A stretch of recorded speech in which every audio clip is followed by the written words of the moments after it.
রাজশাহী বিশ্ববিদ্যালয়ে শিক্ষক নিয়োগে এক প্রার্থীর জন্য সুপারিশ করেছেন চাঁপাইনবাবগঞ্জ ৩ আসনের সাবেক সংসদ সদস্য ও জামায়াত নেতা লতিফুর রহমান। তার স্বাক্ষরিত একটি প্রবেশপত্রের ছবি সামাজিক যোগাযোগ মাধ্যম ফেসবুকে ভাইরাল হয়েছে।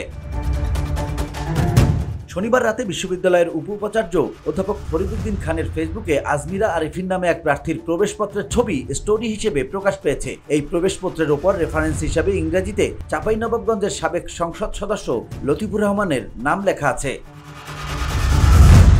এদিকে প্রবেশপত্রটি ফেসবুক স্টোরিতে ফাঁস হওয়ার জন্য দুঃখ প্রকাশ করেছেন অধ্যাপক ফরিদউদ্দিন খান। রাতে ফেসবুকে দেয়া এক স্ট্যাটাসে তিনি বলেছেন, আমার ফেসবুক স্টোরিতে একজন আবেদনকারীর প্রবেশপত্র কিভাবে আপলোড হয়েছে তা বুঝতে পারিনি। তবে মোবাইল ফোনটি নিয়ে আমার ছেলে বেশ কিছু সময় গেম খেলছিল, তখন হয়তো ভুলবশত স্টোরিতে এসে গেছে। প্রতিদিনই কোনো না কোনো আবেদনকারী বা তাদের পক্ষে বিভিন্ন সূত্রে সাক্ষাৎ করতে এসে সিভি প্রবেশপত্র দিয়ে যায়। আবার অনেকে ফোন করে আবেদনকারীর প্রবেশপত্র হোয়াটসঅ্যাপে সেন্ড করে, কেউ টেক্সট করে সুপারিশ পাঠায়।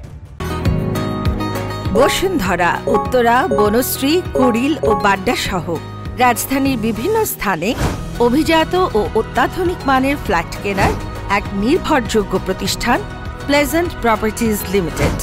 তাই আপনার স্বপ্নের আবাসনের জন্য আজই যোগাযোগ করুন।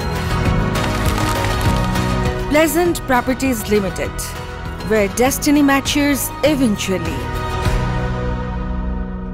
তিনি উল্লেখ করেন, রাজশাহী বিশ্ববিদ্যালয় অ্যালামনাই অ্যাসোসিয়েশন নির্বাচনের সময় একজন অ্যালামনাস যিনি সাবেক এমপি ছিলেন তার সঙ্গে পরিচয় হয়। কয়েকদিন আগে তিনি ফোন করে তার এলাকার একজন আবেদনকারীর কথা বলেন এবং তার প্রবেশপত্র পাঠান। পরিচিত অনেকে এরকম সুপারিশ করেন, তাদের মধ্যে ছাত্র, শিক্ষক, বন্ধু, সহকর্মী, রাজনৈতিক অনেকে আছেন। এই মুহূর্তে আমার অফিসে এবং মোবাইল ফোনের ডজন খানেক এরকম সুপারিশ আছে, তবে এগুলো কোনোভাবে লিখিত এবং মৌখিক পরীক্ষায় প্রভাব ফেলে না। আশা করি বিষয়টি নিয়ে কেউ ভুল বুঝবেন না। ভুলবশত এই স্টোরি প্রকাশ করার জন্য দুঃখ প্রকাশ করছি। VOD Bangla news desk.